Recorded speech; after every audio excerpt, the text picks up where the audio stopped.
મિત્રો, તમે જો રોજ પૂજાપાઠ કરો છો છતાં પણ તમારું મન શાંત રહેતું નથી, ઘરમાં બરકત નથી અને તમારી આર્થિક સ્થિતિ દિન પ્રતિદિન ખરાબ થતી જાય છે, તો તેનો મતલબ એ છે કે તમારી પૂજાપાઠ કરવામાં કંઈક ભૂલ થાય છે.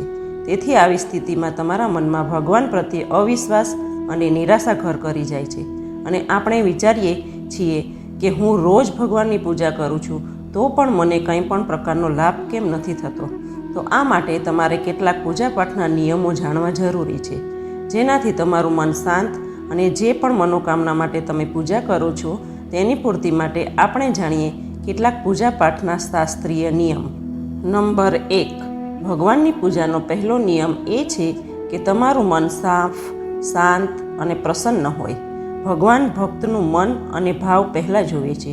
જો તમારા મનમાં કોઈ પણ પ્રકારનો નકારાત્મક વિચાર છે અથવા ક્રોધ છે તો આ વસ્તુનો ત્યાગ કરી પછી જ પૂજા કરવા બેસવું. જો આમ ન કરો તો તેનું પૂજાનું કોઈ પણ ફળ મળતું નથી. નંબર 2, જો તમે તમારા ઘરના મંદિરમાં પૂજા કરો છો તો ભૂલથી પણ ઊભા રહીને પૂજા ન કરવી. આ અશુભ માનવામાં આવે છે, જેનાથી પૂજાનું કોઈ પણ ફળ મળતું નથી. પૂજા હંમેશા બેસીને જ કરવી જોઈએ. કેટલાક લોકો આસન વગર જ જમીન પર બેસી જાય છે. આસન પર બેસીને જ પૂજા કરવી જોઈએ. શાસ્ત્રમાં ઊન અને કંતાનનું આસન શ્રેષ્ઠ માનવામાં આવ્યું છે. તે આસન પર બેસીને જ પૂજા કરવી જોઈએ.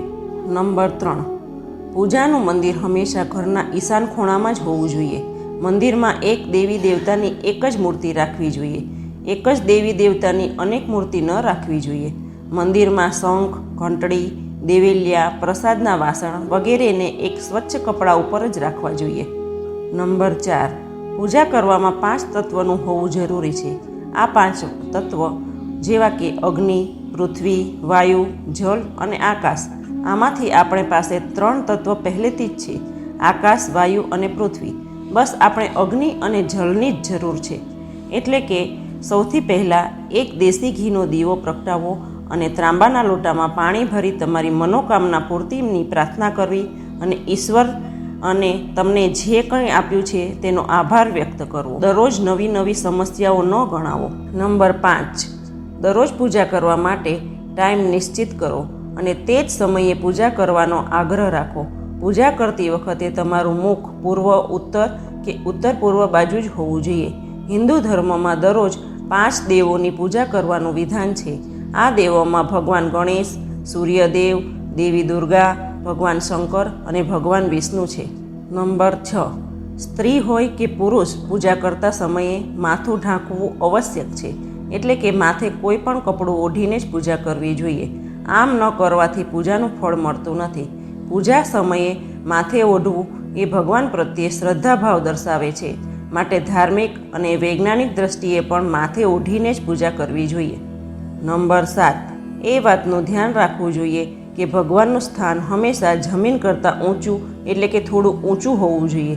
કારણ કે ભગવાન અતુલ્ય અને શ્રેષ્ઠ છે. એટલે જ આપણે આપણી બરાબરીમાં એમની પૂજા ન કરવી જોઈએ. પૂજા કરતી વખતે જોરથી બોલવું કે ક્રોધ ન કરવો, આવું કરવાથી પૂજા ખંડિત થઈ જાય છે.